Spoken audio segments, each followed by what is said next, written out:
Къде Господин дали се стане. Може да стане? Окей. Да, баш убаво.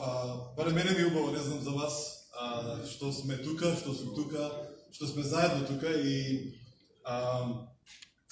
наистина е инспиративно да се слуша било кој христијанин. Значи јас наистина верувам дека секој еден кој што го има Светиот Дух во него, кој што е наново роден, може и мора да биде нечива или нечија инспирација. Дали го разбираме тој да? Значи јас не верувам дека само одредена врста на луѓе кои што имаат посебно помазание, кои што имаат посебна прилика на дарови, на повик, на способности, дека само нив треба да ги слушаме. Ја верувам дека секој еден христијанин во себе кој што го носи Духот, ја има можноста да покаже дел од тоа Божјо царство, дел од Божјиот карактер и дел од таа Божја промисла денес. Така да јас тоа силно го верувам и затоа за мене секогаш е, како да кажам, не само интересно, него е убаво да бидам помеѓу луѓе кои што се нарекуваат христијани, кои што веруваат дека се христијани, кои што делуваат како христијани и кои што луѓето околу нив велат овие сигурно веруваат во некој си Бог или веруваат во Христос. Така да јас верувам дека секој еден има можноста да го изрази Христос. Всушност словото не вели дека секој еден од нас ужива во помазанието на Светиот Дух. Секој од нас ужива во тоа. Така да сите ние го поседуваме тоа. Ти ќе стоиш тука цело време?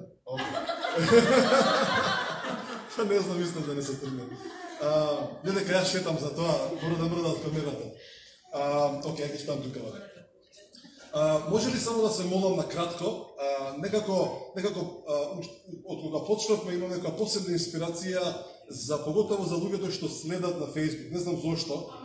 И некако како да можеби некој ќе има и некој збор за некој што следи и едноставно да го благословиме тој ден. Господи се фала ти за овој ден, фала ти за оваа просторија, фала ти за тоа што сме собрани заедно. Но јас исто така ги благословувам сите кои што во овој момент се вклучуваат, го следат овој дел, ја следат овие моменти каде што го споделуваме, или пак верувам дека ти Свети Душе правиш нешто. И дури за некој кој што случајно ќе се вклучи, случајно ќе следи оваа служба, оваа проповед, јас наистина верувам за надприроден допир, за надприродно решение за неговиот проблем или за незините проблеми. Така да, Господи, фала ти и те молам да дури нашите умови да се смират, нашето тело, да температурата на нашето тело се спушти, за да можеме да уживаме, или да кажам, да не бидеме занесени од било што туку, да бидеме концентрирани и фокусирани на Тебе, Господи Исус. Амен. Кога станува збор за чуда, јас не верувам дека чудата биле само дел од првата црква. Јас знам дека сите се крстиме во првата црква, или барем луѓе сега, како првата црква да бевме, ќе беше супер. Верувај ми, ако бевме како првата црква, ќе бевме најголемите, како се кажа, фрикови на земјава. Значи тоа да знаете, ако бевме како првата црква, ако првите луѓе, ако изгледавме како нив, ако се однесувавме како нив, нема да можевме да допреме до ниеден жив човек денеска на оваа земја. Нема да можевме. Затоа што, како прво, нема да знаевме како ние да живееме, најверојатно ќе требаше да живееме на некоја планина, или во некоја пештера, или пак во некој бункер доле, да никој не види, зашто ако не видат луѓето ќе бегаат од нас, ќе се исплашат од нас, и како второ, немаше да знаеме како да ги адресираме, или да кажем како да се однесуваме со луѓето кои што живеат во 21. век. Немаше да знаеме. Зошто е тоа така? Не дека првата црква, или стари, како да кажем, почетокот на црквата бил лош, тој бил најдоброто нешто за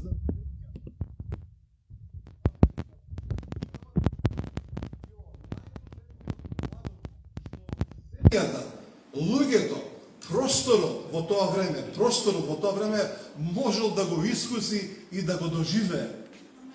Дали го разбираме тој дел? За тој простор тогаш, за тие луѓе тогаш, за земјата сама, баш буквално за земјата, кога црквата се појавува, тоа било чудесен момент, тоа било најубавото нешто што секој жив човек можел да го доживее, да го вкуси, да го искуси. Дали знаете кој е денеска истата таа форма или пак истата таа појава.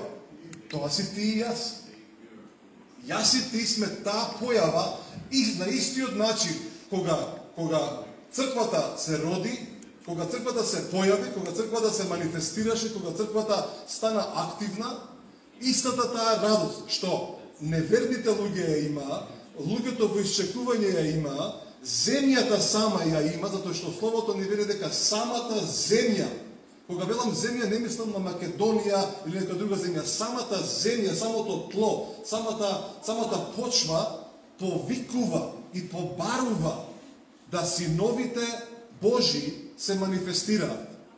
И во тоа време самата земја барала, се околу нив барало решение. И доаѓа решението со името црква. Решението за првиот век било црквата. Затоа што преку црквата Божјото царство се манифестира и донесува на виделина нешто што претходно не било достапно за ниеден човек ниту да го помисли, ниту да го види, а камо ли да го искуси. И кога доаѓа црквата на сцена, тоа било ослободување, тоа било најголемото прославување на луѓето. Луѓето биле запрепастени, биле чудовно видени, биле толку исполнети што рекле нашите животи веќе не вредат ништо. Се што имам го продавам и го носам кај црквата. Дали го разбираме тој момент? Ние мислиме дека во Дела апостолски кога читаме дека сите ги продадоа своите поседи, се што поседуваа, се што има, го продадоа и го донесоа кај нозете на апостолите. Што мислите, зошто го направија тоа? Затоа што за нив, кога го вкусиле овој дел, кога виделе дека црквата е решението за сите човечки проблеми, а најголемо решение за човечката душа, каде што донесува ослободување, или подобро кажам, го донесува домот, или припадноста, идентитетот, го донесува во највисока, најсветла форма. Затоа што пред тоа, иако тие се гордееле, ние сме евреи, нас Бог ни зборуваше пред 2000 години, ние го имаме законот, ние го имаме Мојсей, ние го имаме Авраам, го имаме Илија, не ово Илија, друг еден, али го имаме сите овие херои на верата, знаете ли, и покрај тој таа лепеза на луѓе евреи кои што го искусувале Бог, кои што го имале Бог, кои што зборувале, кои што Бог зборува преку нив, сепак во тој даден момент имало тешка депресија или тешка темнина била надвасана над секоја човечка душа. И ништо, ниту богатството, ништо не ги задоволувало нив, затоа што барале припадност, барале каде е мојот дом, каде јас припаѓам.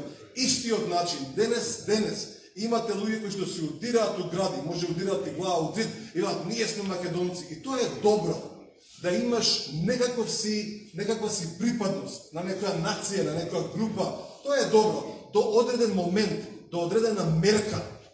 Али кога ќе надвисиш таа мерка, потоа постои друг недостаток, каде што сега се прашуваш кој сум јас внатре во мене. Значи, затоа што надвор во телото може би наликуваш на македонец, на кожата наликуваш, на однесувањето, но во душата не потекнува од ова тло, не потекнува од земјата, таа потекнува од самиот Бог, кој што вели тој е господарот на душите. И секој еден човек доаѓа до момент, се удира во гради, вели јас сум тоа, но длабоко во себе, од кој ќе замине од сцената, од бината, од таа увереност, вели, каде е мојот дом? Затоа што знае дека ова е распадливо, знае дека ова не вреди, знае дека ништо што поседува всушност е безвредно. Дали некој сте виделе луѓе кои што имаат многу вредни работи? Ти и јас викаме, какви вредни работи имаат луѓе, каква кола, каква куќа, а идеш да разговараш со човекот, вика, ова, ништо не вреди ова. И ти кажеш, како бе човек не вреди? Но тоа види колка вредност има. Тоа во твоите и моите очи има таква вредност, но во неговите, тоа е безвредно, не му значи ништо. И тоа е нашата збунетост, нека викаме, како може да се однесува, затоа што тие луѓе бараат припадност, го бараат својот дом, го бараат својот создател. И затоа денес, црквата денес е во иста еквивалентна мерка решението и одговорот на секој човечко срце што го бара идентитетот или пак го бара својот дом, го бара својот создател. Денеска црквата е истата црква или подобро кажам истата благодат на донесување на решението како што првата црква имаше, така имаме и ние. Ние не можеме да бараме нешто предходно. Единствено што можеме да бараме е да бараме што нам ни е дадено во 21 век, во 2021 година, ето отидев една година понапред, да ви кажам, знаете што ми излажа? Јас сум живеел во Лага. Да ви кажам, знаете што сум живеел во Лага? Сега ќе ви кажам. Една цела година сум живеел во Лага. Мене ме убедија дека мене беше роден во јули, денеска му е на пасторилија. Јас бев убеден од некои си луѓе, многу блиски, од блиски извори околу мене, дека јас ќе бидам на 17 или 48 години. И ја на сите им кажував, на 17 или ја пунам 48 години. Додека еден човек ми рече, како бе така, кој ти излез во тебе? Па 47 ќе бидеш. И ми докажа, леле каква радост дојде во мене. Викам, една година ми спаси, и радосен. Значи, Петро Денденот се радо, викам, не сум 48, 47. Цела една година во Лага сум живеел, убеден, да 48. И дори тешко ми беше, викам, како вече, многу е тоа 48, да беше 47, ај некако. Рачунајте и помалце, радувај се денеска, душо моја. Така да, мнозина од нас живееме во некоја илузија. Свикаме, ако бевме поназад, ако јас живеев во прв, ако ти живееш во првиот век, ти ќе се откажеше за 2 секунди. Затоа што тогаш немало ни интернет, немало мобилен, немало Кока-кола, немало ништо, да си бегаме од века. Дали го разбираме тој дел? Не посакувате да бидете нешто за кое што немате благодат. Што сакам да кажам? На првата црква, или подобро кажам, во првиот век, во вториот век, во третиот век, на сите тие изрази или на сите тие форми на црквата, Бог им давал одредена благодат за да се справуваат со работите кои што делувале околу нив или биле присутни околу нив. И секој обид, за да помислиш, јас, кога би бил јас во првиот век, кога јас би бил околу првите ученици, кога би бил околу Петар. Петар, наравно, нема да те примети, а ако те примети, каже, кој овој чудниот човек вака облечен, ај тргнете го тука.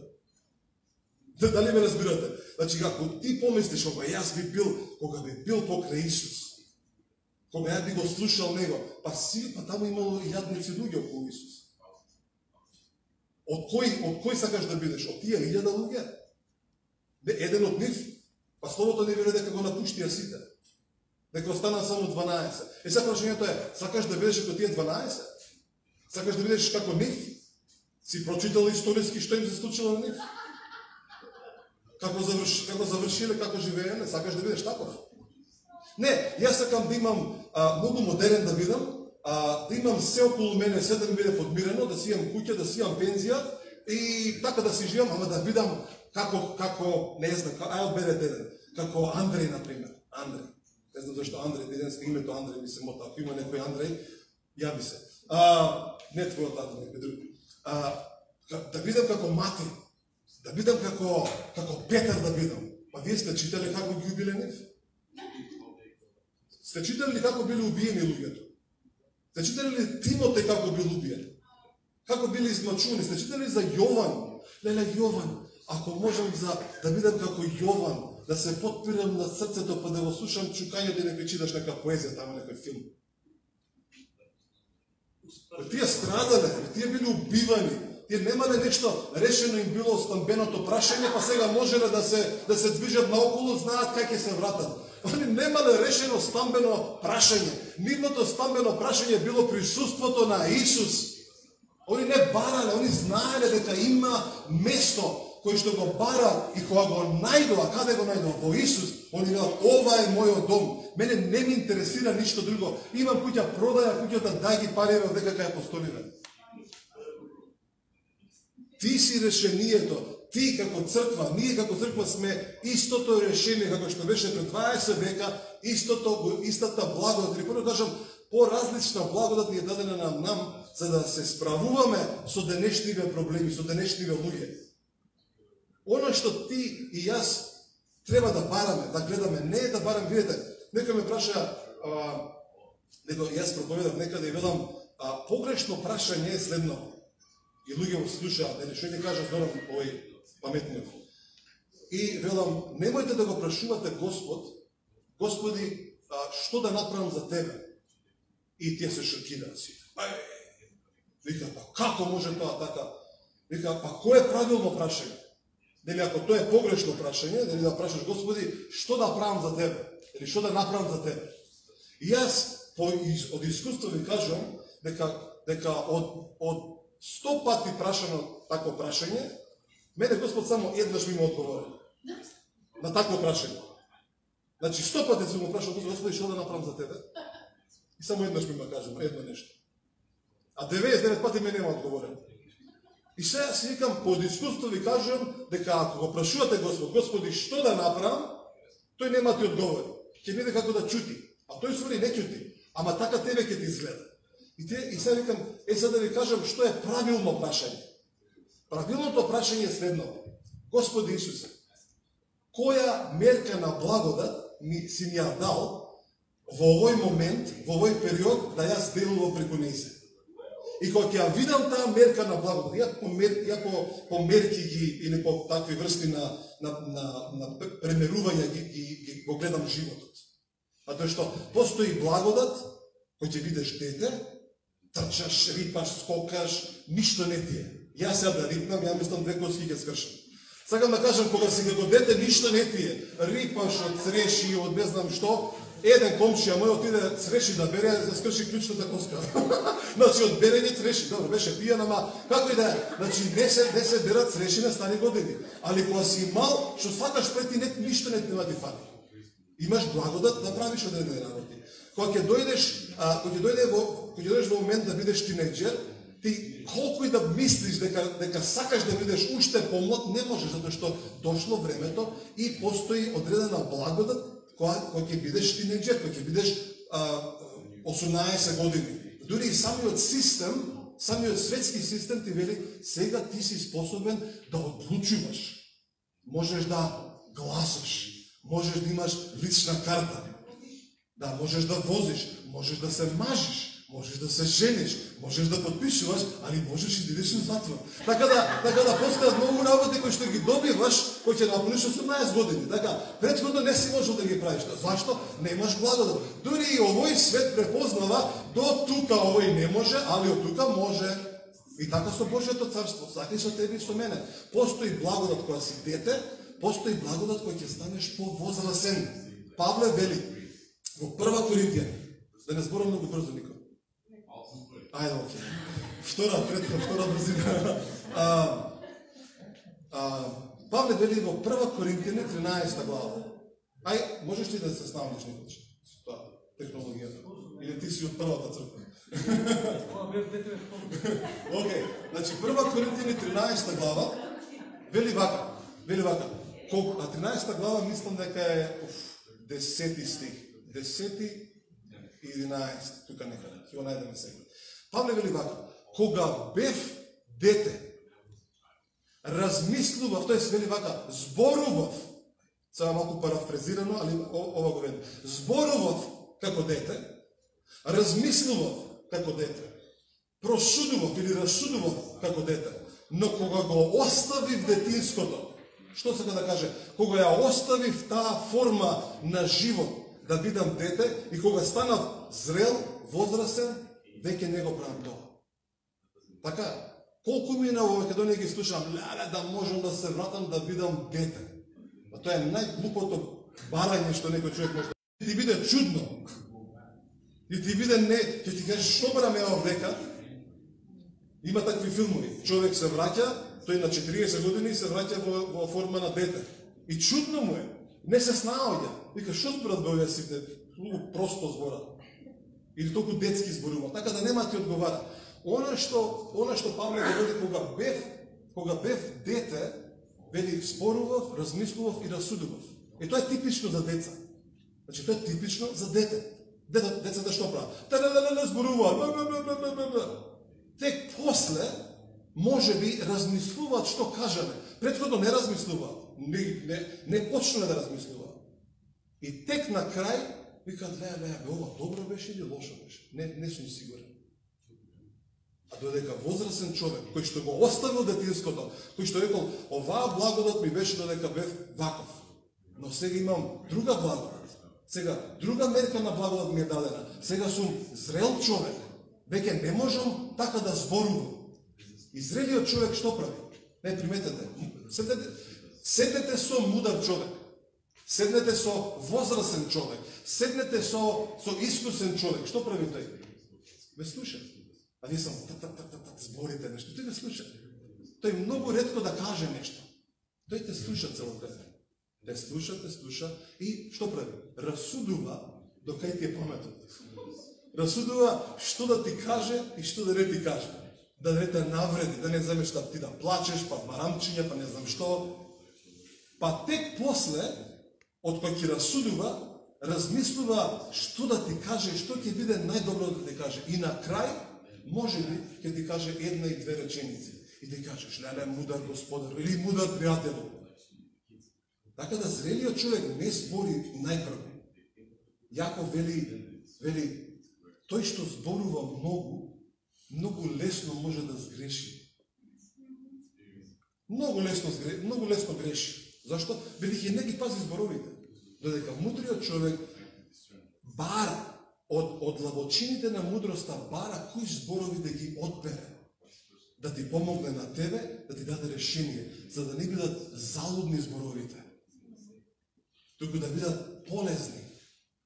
Што ни кажува истиот Павле во Ефесјаните, баш Цабалева го цитирав тој стих, или некој го кажа. Ја денеска сум во голема, затоа сум во 4-та брзина. Ја проповедав Цабалева во Евангелска црква во Велес, кај Филип Иванов, од 10 до 12, а потоа директно имав една минута пауза, отидов во нашата црква кај Никола Кимов и таму проповедав. И дојдов овдека, јас всушност планирав во уште едно место да проповедам. Ама времето некако не се поклопуваше, иначе ќе направев тоа. Не ми смета на тоа.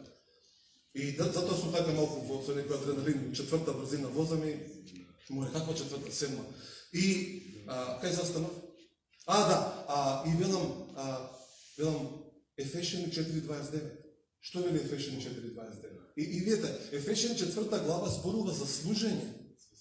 Спомнува момент каде што вели на црквата и се дадени апостоли, пророци, евангелизатори, учители, пастори, за 4 глава 11 стих, за да ги изградат светиите, значи да ги изградат светиите, да ги подигнат светиите за нивната служба. Додека не дојдеме до што? Видите што пишува? Ајде да го стих.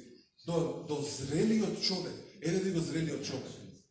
Некој од нас или некој во Македонија или во црквите не сакаат да бидат зрели. Не им одговара. Им одговара да бидат деца во паметот и да се однесуваат како деца. И ти се чудиш зошто бе овој човек го прави, го повторува истото, затоа што се уште ја отфрла благодата која што е врз него да биде возрасен и одговорен човек. Возрасен, зрел христијанин, кој што се однесува на таков начин. И овека ни вели дека Исус на црквата и даде едни, и потоа опишува петократната служба. И таму вели дека додека не дојдеме додека да се усовршат светиите. Како ти усовршуваш некого? Како?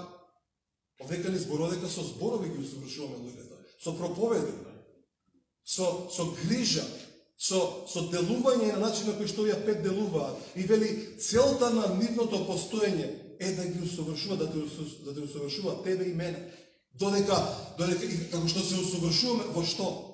Во начинот на однесување, во начинот на живење. Веќе не сме деца. Таа благодат помина.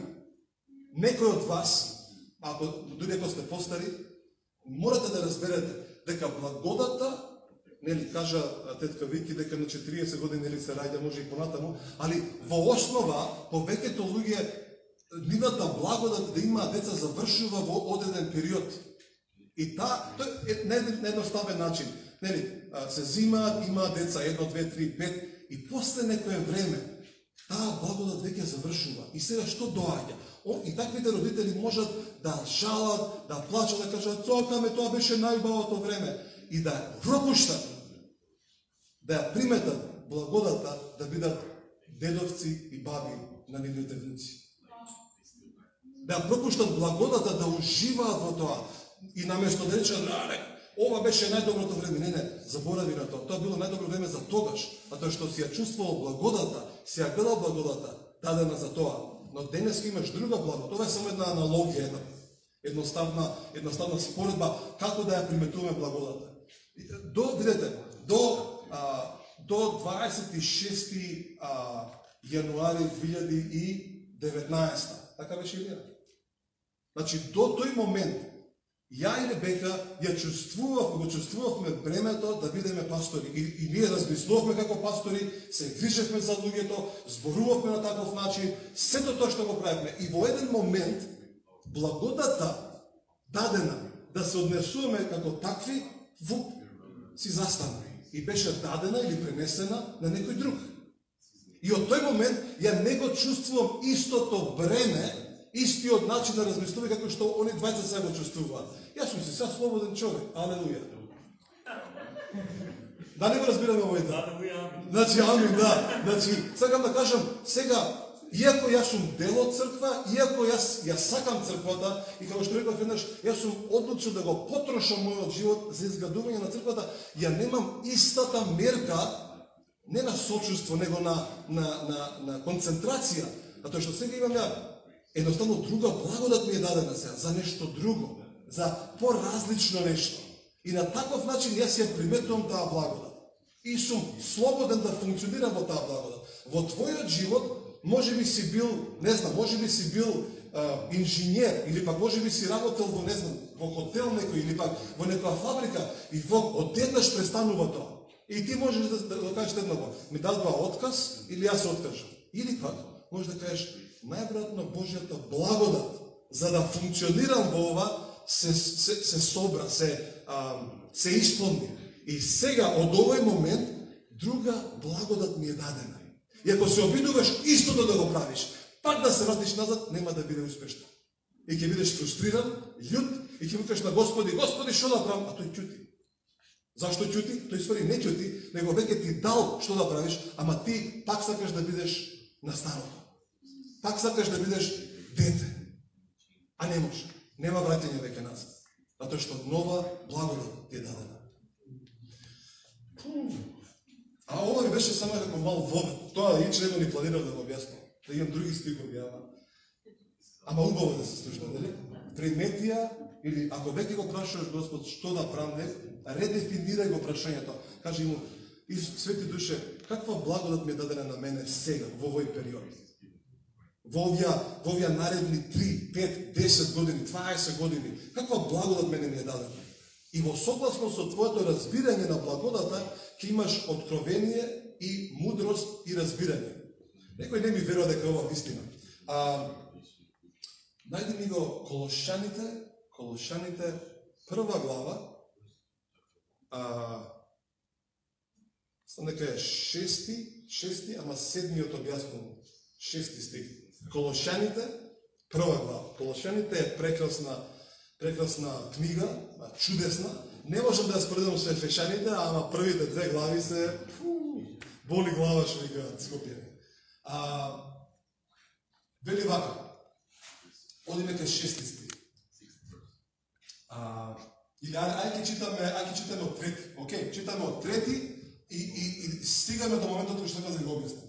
Му благодарим, значи ова е Павле, им пишува на Колошаните, мислам дека заедно со Силос, мислам дека заедно двајца пишуваат, но благодариме на Бог Таткото нашиот Господ Исус Христос, молејќи се секогаш за вас. Зошто? Зашто чувме за вашата вера во Христос Исус и за љубовта што имате према сите свети, заради надежта која што се чува за вас на небесата, за која чувте од порано од словото на вистината, Евангелието, кое дојде кај вас, како и во целиот свет, и плодоносно расте, како во вас, од оној ден кога ја чувте и запознавте Божјата благодат во вистината. Треба да го прочитам уште еднаш. Моментот кога колошјаните, кои што се силни во верата, кои што се силни во нештата, кога ја разбраа вистината за благодата, што нив им беше дадено, што оние поседуваа, словото плодоносно растеше околу нив. Моментот кога разбраа каква благодат и е дадена на црквата во Колос. Они не се споредуваа со Ефес, не се споредуваа со Галатија, не се споредуваа со Солун, не се споредуваа со никого, него кога разбраа каква благодат им е дадена на ним, на Колос, на црквата во Колос, вели кога разбраа вистината, бум, се спасуваа луѓе, затоа што не прашуваа Господи да го повторуваме тоа што го прават во Ефес. Не. Да го правите тоа што вас ви е дадено. Ако сте различни, правете го тоа. И видите што пишува Павле. И вели, и затоа ние од оној ден кога чувме тоа, не престануваме да се молиме за вас и да бараме да се исполните со познавањето на неговата волја, со секаква мудрост и духовно разбирање. И потоа вели, за да живеете достојно во Господ и да му бидете по волја во се, принесувајќи плодови во секое добро дело, растејќи во познавањето на Бог. И потоа има една цела листа, зајакнати во силата и сите се тоа друго. Али, што е тајната овека за тебе и за мене? Денес, 2021 година. Не се споредувај со никој претходно, не се споредувај со никој околу тебе, не се споредувај со никој кој што ќе дојде. Не се споредувај со времињата што ќе дојдат, што се пророкуваат. Туку, ако веќе споредуваш, споредувај се според благодата што ти е дадена. И живеј во согласно со таа мерка на благодата. Не ја барај старата слава, не ја барај старата мерка, не ги барај старите работи, затоа што тие самите по себе немаат никаква сила. Веќе се исполнети, веќе се завршени. Тоа е завршена папка ставена некаде. Препознаја благодата, што е врз твојот живот и делуве во согласно со таа благодат. И Соломон вели на својот син, вели, синко, не е мудро. Ова е пред 4000 години напишено најверојатно, 3-4000 години. Вели, синко, не е мудро, нема мудрост да кажеш старите времења беа подобри од овие.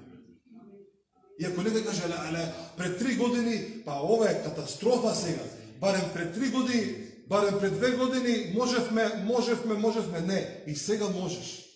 А тоа што ти е дадена благодат, ама треба да ја препознаеш. Треба да ја видиш, треба да ја увидиш и да почнеш да, што да правиш? Да соработуваш со мерката на благодат што ти е дадена. Соработувај. Ама Зоран, ја до вчера бев, ако супер, одлично, ти до вчера беше, али денеска е нов ден. Денеска е нов почеток, нова страница, нова благодат. Видите, зашто луѓето викаат нови работи се случуваат, новите работи или пак нови времења. Новите времења зависат од благодата. Затоа и се нарекуваат нови времења. Нови сезони. И сезоната зависи од благодата што ти е дадена на тебе. А што ќе кажам? Сезоната во која што живееш, не треба да следиш ти сезоната. Ти не треба да следиш сезона или период, ти треба да следиш благодата што ти е дадена на тебе. Ако ти приметиш дека имам благодат да бидам писател, а до вчера не си знал да пишуваш, а денеска имаш благодат, пишувај. А тоа што веќе ти е овозможено, ако ти е дадена благодат, ти можеш да го правиш тоа. Ама Зоран, јас не знам да пишувам, доби благодат, да, пишувај. Ма како ќе те научи благодата? Ќе ти овозможни, духот ќе те води. Ја до вчера не знаев како да се биде бизнисмен. Ако ти даде на благодат, ќе бидеш бизнисмен.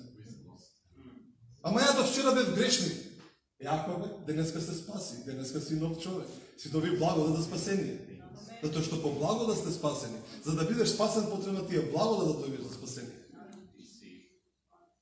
Ама ја не знам како да се биде во брак. Пак ја то знаеш. Кога ќе искусиш таа благодат, ќе имаш благодат за да бидеш во брак. Ама ја не знам како да си има деца. Кога ќе направиш четвор, таа благодат ќе си дојде. И некако ќе научиш. Дали после 3, 5, 20 години ќе научиш. Не станува збор што ти не знаеш и што јас не знам или што немаме. Прашањето е каква благодат има врз нас. Примети ја благодата. Може би не е горе, најверојатно е внатре во тебе. И најверојатно личи многу на тебе. Затоа не ја приметуваш, и кажеш, а не бе, јас сум ова. Али одеднаш нови мислите доаѓаат. Ајде ќе одиме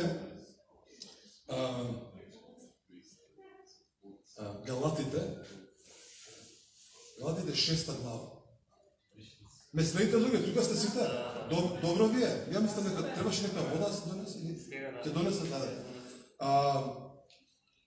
Галатите 6 глава, идеме во 7 стих. Ја се малку пострашни стихови за некои луѓе, за мене воопшто не се страшни. За мене се толку охрабрувачки стихови, што јас се радувам што ја постојат стихови. Значи, мене ме радува што Павле го пишал ова на Галатите и мене воопшто не ми представува проблем да ги читам. Ниту пак да се плашам од нив. Туку напротив, за мене овие се инспирација. Да, каде што вели, немојте да се мамите, да не се мамите, да не се излажете самите себе си. Вели, тие кои што сеат во духот. Или да кажеме, не лажете се, Бог не дозволува да биде исмеван. Бидејќи човекот што ќе посее, тоа ќе жнее. Кој сее во своето тело, во телото ќе пожнее погибел, а кој сее во духот ќе пожнее вечен живот. И потоа вели да не ви стане мачно правејќи добро, зашто ако не се умориме, ќе жнееме во право време. Често проповедниците го нагласуваат 7 и 8 стих, но всушност клучот не се 7-иот и 8-иот, туку е 9-иот стих. 9-иот е клучот да ги разбереш претходните. Не се наоѓа во стравот, види се, ја живеам човечки, мислам на своите деца, мислам на нивната иднина, ја сигурно сеам во телото. Не е точно. Не е точно. Ти си имаш твој дел, каде што сееш во нивните или вложуваш во нивните животи. И некои родители се тепаат, се осудуваат, ја може би треба повеќе на Господ да му служам. Кој ти кажа такво нешто? Павле вели вака, се ова е плюс и минус, нели? Вели, ако сакаш да му служиш на Господ 100%, зашто еднаш си излажав кажа вако нешто. Знаеш, човек кој што зборува многу греши. И ја, у мојот говор, ја викам, ја, например, му служам на Господ 100%. И само кога кажав 100%, се слушнав сами од себе си и си удрив една шлаканица, не ме виде никој, и кажав, не 100%. Најверојатно 60%, не, извинете, 50%. 50% му служам на Господ себе. И ти вика, Зоран, како бе 50%? Па ти, нели, ти си предаден за Евангелието, па ти ова го правиш, тоа го правиш. Не, 50%. А кај ги служиш другите 50%? На жена. Зашто Павле вели вака, вели, за тие, ја ве советувам да не стапувате во брак. Зошто? Зашто ќе му служите на Господ 100%. Така вели Павле. Али вика, за тие кои што се дојдат до мене, ќе се снајдеме некако. Дали го разбираме тој дел? Значи ти не можеш да кажеш 100% му служам на Господ. Не, дел од тебе, дел од твојата љубов, дел од твоето внимание ќе се однесува на таткото, на мајката, на децата, на внуците, на тие што се околу тебе. Едноставно тоа ќе го правиш. И тоа не е погрешно сеење, тоа не е погрешна работа, затоа што вели за да не ви стане мачно правејќи добро, зашто ако не се умориме, ќе жнееме во право време. Работата е не престанувај да растеш. Не престанувај да сееш во животите на другите луѓе околу тебе. Нема ништо погрешно во сеењето во животите на другите луѓе. Затоа што во право време ќе си жнееш прекрасни работи. Пофалби, плодови, спасени, луѓе сменети и ќе кажеш вредеше да го живеам мојот живот. Не го разбирав зошто овие работи ми се случува, не го разбирам, логиката ми кажува зошто да го правам ова, но го правам. За да еден ден разбереш, еве заради ова сум го правил тоа. И си има свој плод.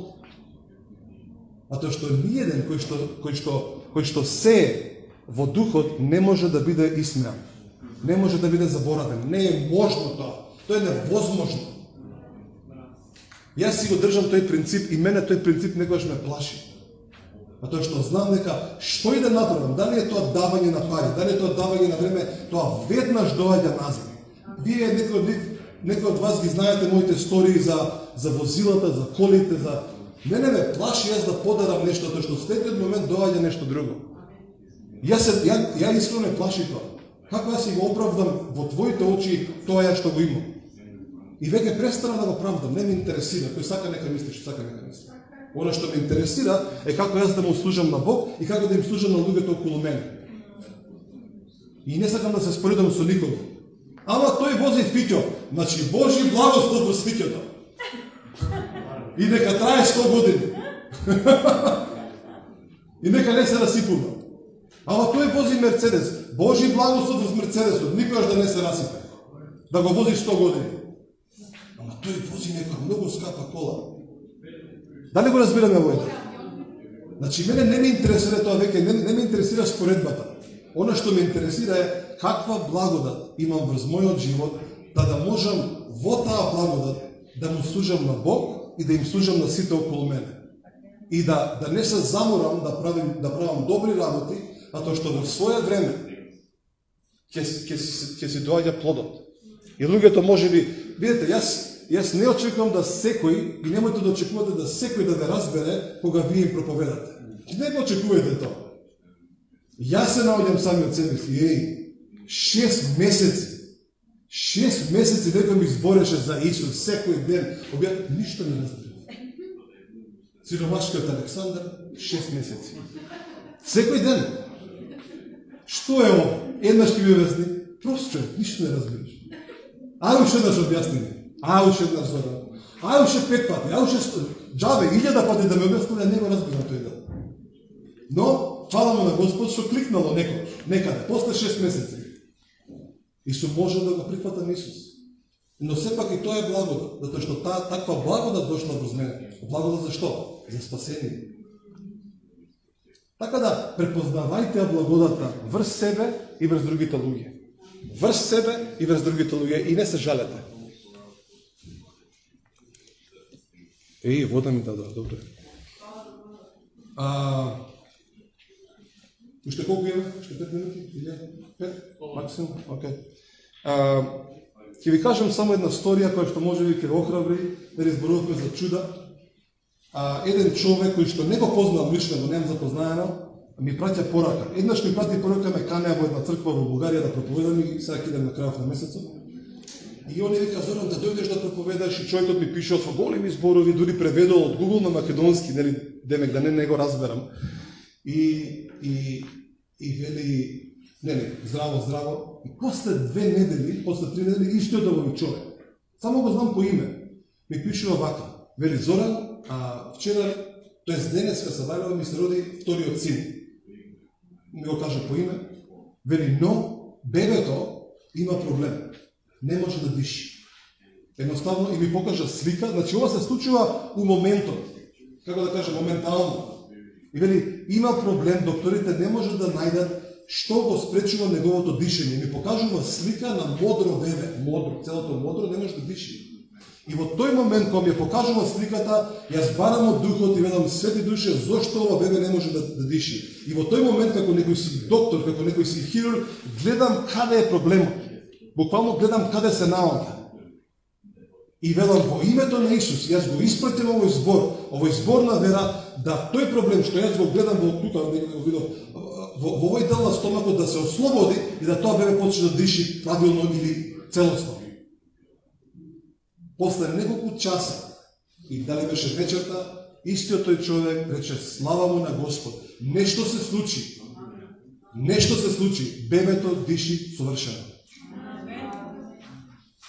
Ете ви, мало чудо. Значи, не требаше многу, не требаше јас да станам, па да идам таму да полагам раце, па да правам некои си, не знам, циркуси, па не знам, чекај сега, него толку едноставно. Мојот Бог слуша. Ги слуша молитвите на праведните. 1 Петрова 3:12. Кога еден праведник се моли, Божите очи и Божите уши ја слушаат неговата молитва. Толку едноставно, чудо се случува. Човекот вика, супер диши сега. За мене тоа е мојот Бог на дело. Како во мојот живот, така и во животите на другите луѓе. Оваа сторија, ја кажав, ова ќе биде трет пат да ја кажам денес, некои од вас бевте сведоци на таа сторија. Ова се случи пред некој ден во... Или го кажав тоа, за Јони, кажав за Јони? Не, окей. Може би ќе ве охрабри ова. Тргнуваме за поградец на конференција за млади луѓе Барнабас. Самиот збор Барнабас значи син на утеха. Интересно е. Може би кога би имал пето дете би окрстил Барнабас, не знам. Само ако ме слушне Ребека. Сега, идеме се спремаме и викам, Свети Душе, што имаш ти, што сакаш јас да направам таму, што да кажам таму, или што има да јас служам таму. Нели? Не кажам што да направам, него што да служам, како, нели, дај ми некоја инспирација. И однеднаш го слушам името, мене ми звучеше на Џони, така ми звучеше на мене, ама го гледам во духот пишува со Ј, Јони. И викам, добро, супер, кога ќе дојдам таму, јас ќе повикам, ако има некој што се вика Јони или Јони. Проповедам првата вечер, заборив, не го кажав тоа, втората вечер, собрани 80 луѓе, ваква сала, и јас велам, има ли тука некој што се вика Јони? И сите ќутат, нема никој. Пак ја утнав ја. Ајде, Зоран, добро е што сме последен ден, утре кроце да си одиш некој дома, да, ти све нешто мислиш дека имаш вера, да кажеш работи, ама ете, нема никој. И кога рикна некој од позади рече, има таков човек.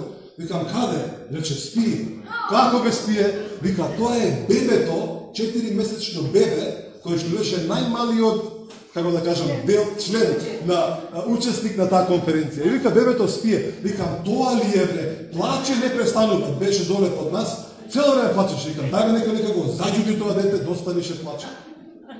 И видите се што се случило. Викам, тука ли е таткото? Не е тука. Тука ли е мајката? Не е тука. Али викам, ја во секој случај ќе пророкувам, па некој нека го снима ова, па нека им го даде на родителите. Следете ја целава сторија, окей? Уште неколку минути, следете ја сторијата. Велам вака, изборам на мајката на детето да не се грижи за својот син. Тој е здрав и горе, и во душата, и во неговото тело, е здрав и ќе биде здрав. На 16 години Јони, значи ова е бебе од 4 месеци, велам, на 16 години Јони ќе му се пројави желба да студира медицина. И на, кажав некоја бројка, не знам која беше, на толку и толку години ќе стане доктор. Го видов со диплома доктор. Окей. Велам, нешто слично на мајката, има нешто од мајката, кој што го влече да стане доктор. Али мајката да не се грижи. Велам вака, за таткото. Таткото го гледам во Евреи 11 глава, тој има вера во него. Човекот има вера. И му велам, и го гледам како е побрзан со многу нешта во Америка. И нешто кажав уште, нешто нели го праќаат во форма, во снимана форма и ми кажуваат, луѓето го слушале, се утепале, оплачени. Зошто? Сега ќе ви ја кажам нивниот дел од приказната. Окей. Мајката има завршено 2 докторати. Е многу бистра жена, која што цело време зборувало, треба да се докторира, треба ова да се стане, треба да се виде, да се завршува докторати. И најверојатно таа ќе го малтретира Јони, цело живот да стане доктор, најверојатно таму каде е тоа. Али многу бистра жена, која што се спасила пред 2 или 3 години. Значи, они биле неверници, доаѓа Светиот Дух, нешто изборува, бом се спасува. Мажот неизин, она била трудна со Јони и имало близнаци, биле близнаци. Во текот на трудноќата, временоста, едниот близнак умира. Доаѓа време, месец, 20 дена пред пораѓање, докторите викат вака, бебето, другово бебе умира 100%, нема шанси да преживее. Има шанси и ти да умреш, али ќе пробаме да спасите. Значи, тоа е приказната. Доаѓа момент, на чудесен начин преживува и жената, преживува и се раѓа Јони. Докторите викаат, на бебе му даваме уште 1 или 2 дена, нема шанси да живее. Тоа се прогнозите на докторите. 2 месеци се мачат за неговиот живот, или да успеат да го одржат во живот и преживува бебе. И денеска е, колку беше, 4 или 5 месеци, така нешто. Таткото, не верува. 9 години, така нешто, бил во Афганистан. и преживеал не знам колку војни во таа земја, во тие места. Самиот човек им кажува, јас не знам како, но 9 пати избегнав сигурна смрт. 9 пати. Вели, идеме ја и мојата група на некоја локација, тој што бил гладен, вели, ајде сега сите идеме лево. Вели, нешто ме тапка по рамото и ме вели, ти иди десно. Вели, ја вртам десно, пука бомба, сите умираат. 9 пати, вели, пред мене, сите што беа околу мене умираат. Само ја преживувам. Човекот неверник. И вели, кој е овој што цело време ме спасува? Што е ова што цело време ме издвојува, па ја преживувам чудесни работи и се уште не може да свати. Не може да разбере. Замислете како благо тоа да имаш да гледаш луѓе умират, а ти си жив. Тоа е страшно. Доаѓа назад и вели на жена му, мора да постои некој Бог. Значи не викаш, него вика, сигурно постои некој Бог. Она му каже, јас се спасав. Јас сум спасен. И го влече, го тегне по служби. Најверојатно да. Доаѓаат на Барнабас. Човекот претходниот ден, јас зборував со него, вели, јас се уште и вчера се прашував едно прашање. И рекол, овие сите луѓе пеат, имаат, велат дека имаат вера. И рекол, Господи, ако ти постоиш, сакам да ми кажеш, дали јас имам вера како нив? И доаѓа човек од Македонија и во визија вели, тој има вера. Бог вели дека има вера. Може би не е ист начин како што ни размислува, но има вера. Каков чудесен утешувачки Бог, на каков чудесен утешувачки Бог ние му служиме. Кој што може да утешува толку многу луѓе преку нашите животи. Кој што може да охрабрува толку многу луѓе преку нашите животи. А не треба многу да се прави. Едноставно само треба да се биде послушен и да се биде воден и да препознаваш таа благодат што имаш во тебе. Ако си учит, ако имаш дар на учител, учувај. Ако имаш дар на пророкување, пророкувај. Сепак и на крајот на денот не е тоа нешто што е твое, дадено ти, служи во тоа. Препознај благодата што е околу тебе во твојот живот и со таа благодат служи на луѓето. Може тука да завршиме? Да не претерам јас со многу зборови. Па да не сгрешам, после треба се кавам нешто. Треба да пишете после таму од 90 секунда, не, 90 минута. Прошлиот пат бев толку радосен. Велам, леле, колку сум радосен, успеав да зборам 30 минути. Ми враќа порака, колку вика збореше 60 минути. А ја радосен викам, леле, како сум добар, види, реков 30 го исполнив тоа. Така да не е баш така. Али, ајде станеме заедно, може да станеме заедно? Би сакал да се помолиме на крај, тој сега да се помолам за вас. Едноставно, ова што го зборував да не биде само моја фалба или моја реалност или само на неколкумина реалност, туку да навистина секој еден од нас да престанеме можеби да прашуваме Господи што, како, него Господи, ако нешто ми покажуваш, покажи ми ја твојата благодат што си ми ја дал за овој период. Дали се тоа 2, 3, 5, 40 години, тоа такво прашање поставено. Ќе ви кажам само ова. Мојсей имаше 3 врсти на благодат во неговиот живот.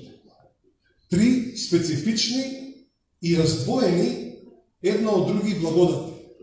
Првата благодат беше траеше 40 години, каде што беше во домот на фараонот. И се однесуваше како фараон, се однесуваше како син на фараон, се однесуваше како владетел. И потоа таа благодат се исполни или престана. И потоа дојде друга благодат. Која беше другата благодат? Да биде овчар, да биде во пустината. 40 години. 40 години со друга благодат живееше. Најверојатно се сеќавал на таа на претходното, ама не може ништо да направи за тоа. И потоа доаѓа трета етапа, трет период на благодат. И што се случува? Станува избавител на Израел или на евреите од заробеништво. 3 потполно различни професии во еден човек. Зошто? А тоа што Богот кој што го избрал имал различни врсти на благодат за него. Фала многу, Чичко Зора, ова беше многу добро. Господи Исусе, фала ти за твоите откровенија што не ги даваш, фала ти што не упатуваш, фала ти што не насочуваш, фала ти што ни даваш да разбереме каков си ти, да ни даваш да разбереме како да функционираме денес во ова време, во овие непогоди или погоди, како ние како христијани, како верници да се однесуваме, како црква да се однесуваме. И јас ти благодарам за таа благодат што е дадена на секому, на секој еден од нас. И јас се молам да секој еден од нас да ја разбере таа мерка на благодат.